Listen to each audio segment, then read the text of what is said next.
Bonjour et bienvenue au Top 10 Ranch 14, école d'équitation western.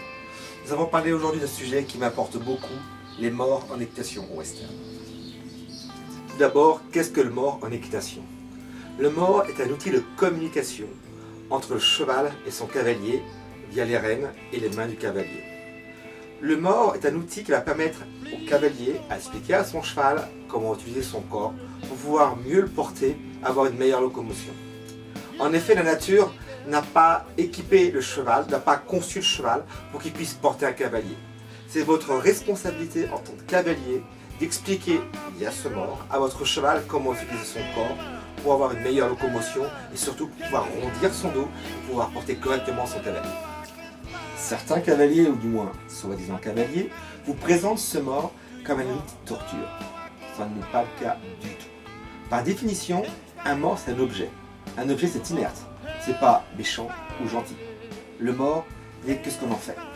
Je vous propose de classifier ces morts en deux catégories. On va dire les morts simples ou les morts d'apprentissage, que sont les morts de filet, et les morts techniques, les morts de finition, que sont les morts de bride. Commençons par les morts de filet, qui sont des morts simples ou des morts d'apprentissage. Voici un mort de filet classique qu'on a coutume de voir. Les canons des morts de filet sont soit ronds comme celui-ci, soit carrés, soit twistés, un petit peu enroulés, ou alors ovales. Tous les jeunes chevaux sont débutés en mort de filet simple comme celui-ci. On utilise ce mort entre 18 et 24 mois pour que le cheval puisse acquérir tous les fondamentaux, toutes les bases. Il va acquérir par la suite, à la fin de son apprentissage en mort de filet, toutes les manœuvres typiques des chevaux western. Ça peut être un cheval de trail qui passe une porte, ça peut être un cheval de reining qui fait un sliding stop, ça peut être un cheval de western riding qui fait un changement de pied. Le cheval doit connaître toutes les manœuvres en mort de filet.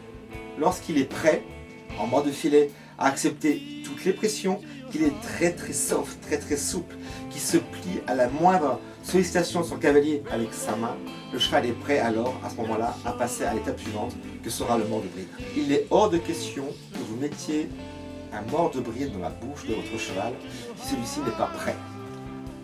Tant que votre cheval n'est pas prêt en mort de filet, à donner sa mâchoire correctement, à fléchir sa nuque correctement, à être réactif à la moindre pression de vos mains, votre cheval ne sera pas prêt à avoir un mort de bride.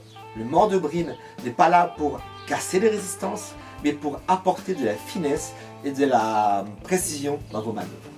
Trop de cavaliers ne passent pas assez de temps en mort de filet et ne cherchent pas à travailler correctement leur cheval. Ils choisissent la facilité et préfèrent prendre l'option d'utiliser un mort de bride pour essayer de résoudre le problème de résistance debout de leur cheval.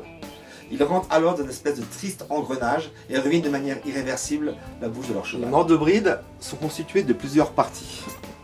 La partie centrale, qui est avec le canon, qui doit être soit fixe, soit mobile, comme celui-ci. Une gourmette. La gourmette va permettre l'effet bras de levier avec la bride, ainsi que de branches, qui vont être de différentes tailles, suivant la bride que vous allez pouvoir utiliser. Les morts que vous allez utiliser pour l'entraînement de votre cheval va dépendre exclusivement de la scolarité, du niveau scolaire de votre cheval.